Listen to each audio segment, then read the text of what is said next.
Vladimir Putin ఈ పేరు చెప్పగానే రష్యా అధ్యక్షుడు అంటారు అంతా. కానీ ఆయన గురించి పూర్తిగా తెలిసిన వారు మాత్రం ఓ నియంత అనే చెప్తారు. ఎందుకంటే పుతిన్ ని విమర్శించిన వారెవరూ బతికి బట్టకట్టిన సందర్భాలే లేవు. ఒకరు ఇద్దరు కాదు, ఆయనతో విభేదించిన దాదాపు 25 మంది ఇప్పటివరకు వివిధ కారణాలతో మృతి చెందారు. అవన్నీ అనుమానాస్పద మరణాలే. తాజాగా రష్యా ప్రతిపక్ష నేత అలెక్సీ నావల్నీ మృతి కూడా వివాదాస్పదంగానే మారింది. నావల్నీది సహజ మరణం కాదని ఆయన మద్దతుదారులతో పాటు పలు దేశాలు పుతిన్పై దుమ్మెత్తిపోస్తున్నాయి.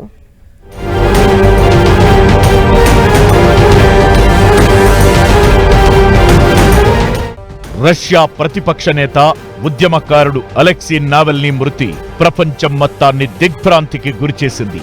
తొలి నుంచి రష్యా అధ్యక్షుడు పుతిన్ ను విమర్శిస్తున్న నావల్నీ జైలులో మృతి చెందడం వివాదాస్పదంగా మారింది. నావల్నీ తల, ఛాతీపై కమిలిన గాయాలున్నాయని రష్యా మీడియా సంస్థ ఒకటి వెలుగులోకి తీసుకురావడం చర్చనీయాంశంగా మారింది. నావల్నీ సడన్ డెత్ సిండ్రోమ్ వల్ల మృతి చెందారని జైలు అధికారులు చెబుతున్నా మృతదేహాన్ని ఇప్పటి వరకు అప్పగించకపోవడం అనుమానాలకు తావిస్తోంది.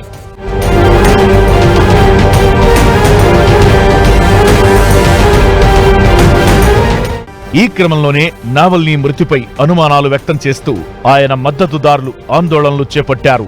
పుతిన్ ఓ యుద్ధ నేరస్తుడు అంటూ ప్లకార్డులు పట్టుకుని ప్రజలు నిరసన వ్యక్తం చేశారు. ప్రతిపక్ష నేతకు నివాళులర్పించడంతో పాటు ర్యాలీలు నిర్వహిస్తున్న నావల్నీ మద్దతుదారులను పోలీసులు ఎక్కడికక్కడ అరెస్టు చేశారు. అంతేకాదు, నావల్నీ మృతికి పుతినే బాధ్యుడని అమెరికా అధ్యక్షుడు జో బైడెన్ ఆరోపిస్తే పుతిన్ను ఓ రాక్షసుడితో పోల్చారు కెనడా ప్రధాని జస్టిన్ ట్రూడో.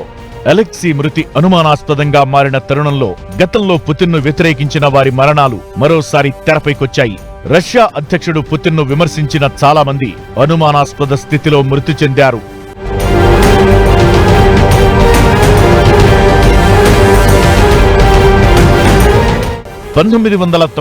లో మాస్కోలో జరిగిన అపార్ట్మెంట్ బాంబు దాడులకు పుతిన్ కారణమని రష్యా ఫెడరల్ సెక్యూరిటీ ఏజెంట్గా పనిచేసిన అలెగ్జాండర్ లిట్వినెంకో ఆరోపించారు. అయితే 2006లో లండన్లో 2 రష్యన్ ఏజెంట్లతో కలిసి టీ తాగిన అలెగ్జాండర్ మృతి చెందారు.